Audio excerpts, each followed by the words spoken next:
Assalamualaikum warahmatullahi wabarakatuh. Selamat pagi. Bagaimana kabar kalian? Sehat-sehat kan? Semoga semuanya baik-baik saja, terhindar dari COVID-19. Mari kita jaga protokol kesehatan. Sebelum kita mulai pembelajaran, kita mulai dengan berdoa iftitahul majelis dengan membaca suratul Fatihah biridhoil Fatihah. Terima kasih. Hari ini kita akan mempelajari tentang kelompok sosial di masyarakat. Lebih tepatnya, konsep dasar tentang kelompok sosial di masyarakat. Tentunya kalian sering mendengar istilah kelompok sosial di masyarakat. Mari kita perhatikan berikut ini. Kelompok sosial di masyarakat, kompetensi dasarnya 3.1 memahami pengelompokan sosial di masyarakat. 4.1 menalar tentang terjadinya pengelompokan sosial di masyarakat. Tujuan pembelajaran kali ini: 1. Setelah membaca materi, peserta didik mampu mendeskripsikan apa itu kelompok sosial. Yang kedua, setelah membaca materi, peserta didik mampu mendeskripsikan apa itu syarat-syarat kelompok sosial.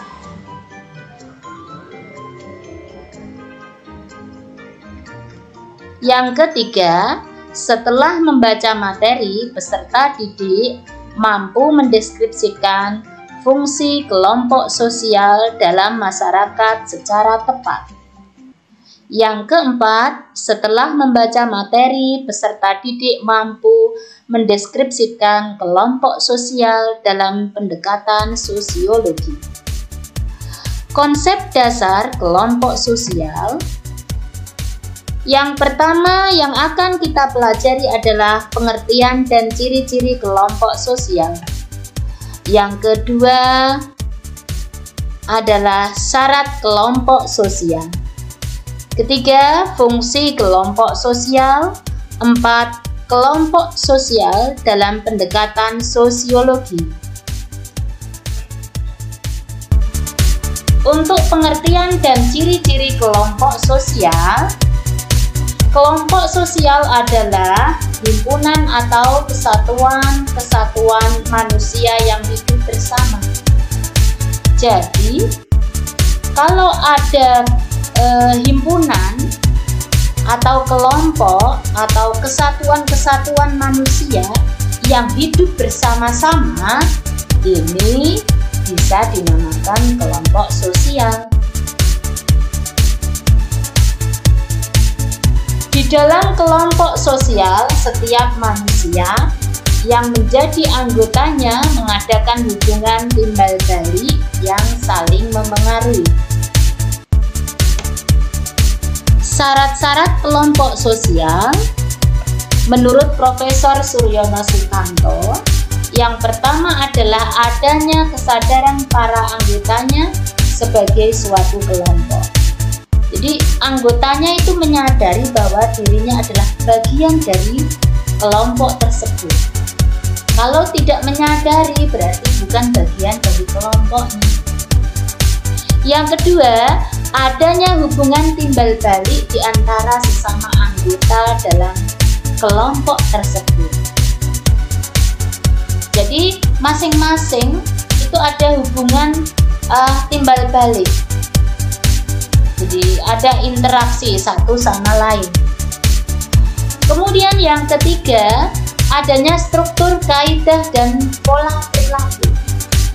Jadi ada struktur susunannya, hierarkinya, ada kaidah, ada pola perilaku yang hampir mirip.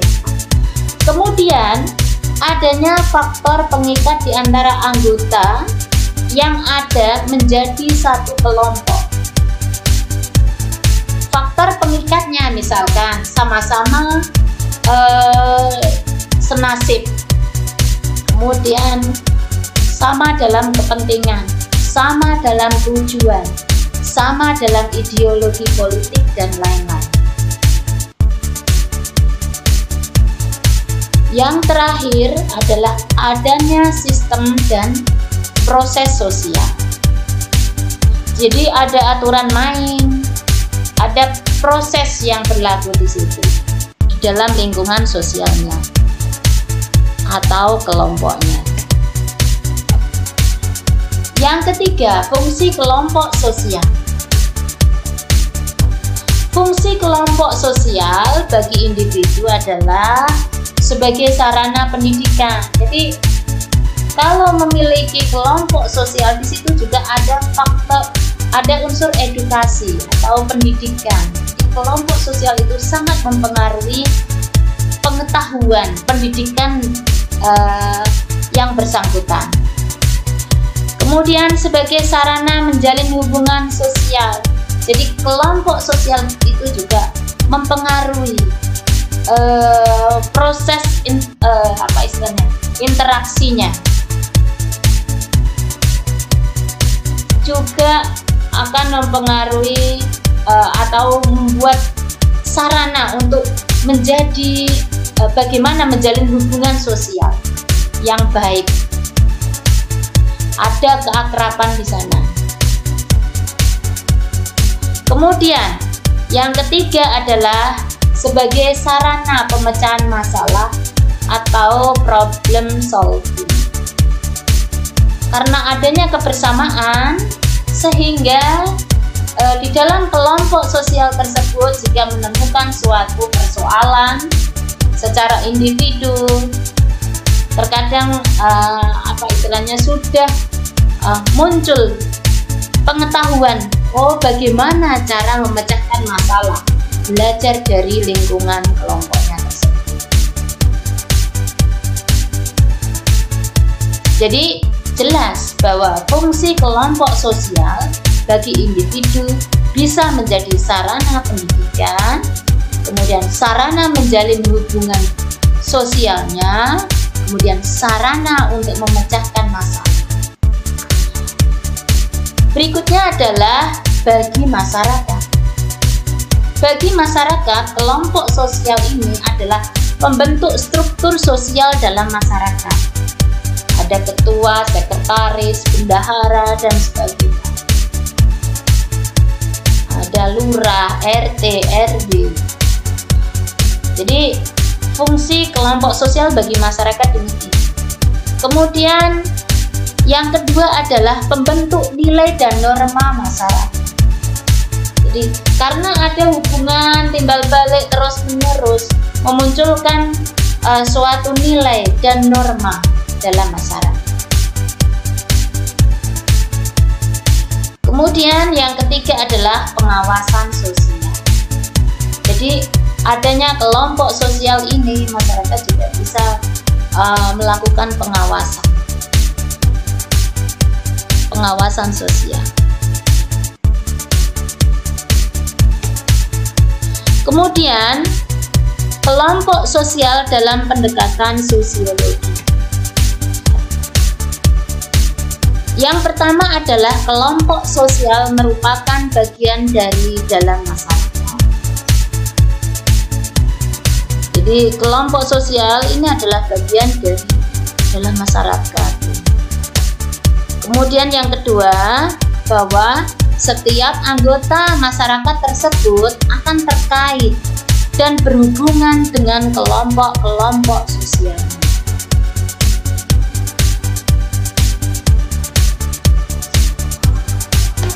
Yang ketiga, melalui kelompok sosial tersebut, setiap individu atau personal akan melakukan social experience atau pengalaman bermasyarakat.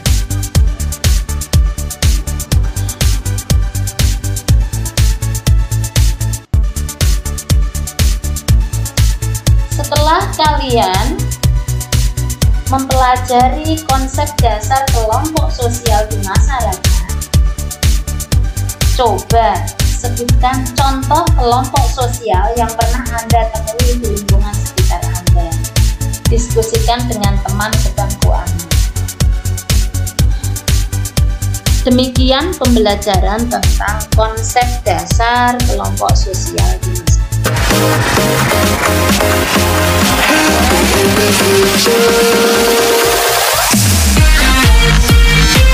Semoga bermanfaat. Wassalamualaikum warahmatullahi wabarakatuh.